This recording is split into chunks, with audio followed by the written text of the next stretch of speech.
অবশেষে জানা গেল তানজিলার মেয়ে বাবু হবে।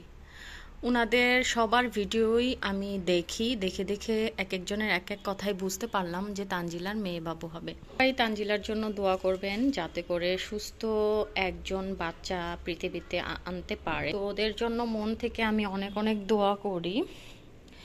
আর ছেলে হোক মেয়ে হোক যাই হোক না কেন, সুস্থ হওয়াটা কিন্তু আগে জরুরি।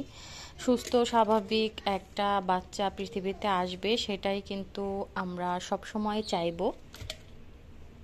আর নিশি আপুর ভিডিও দেখলাম যে উনি ঘুরতে গিয়েছে, দেখে অনেক অনেক বেশি ভালো লাগছে। তাদের ফ্যামিলির সবাই মিলে, তাদের বন্ধু বান্ধব যারা মালয়েশিয়া থাকে তারা সবাই মিলে ঘুরতে যাচ্ছে, দেখে অনেক অনেক বেশি ভালো লাগলো। কারণ মন খারাপ থাকলে কোথাও যদি ঘুরতে যাওয়া হয় তাহলে কিন্তু খুব বেশি ভালো লাগে। সব কিছু একটু সময়ের জন্য হলেও ভুলে থাকা যায়। আর জীবনে বেঁচে থাকতে হলে তো এই সমস্ত সব কিছু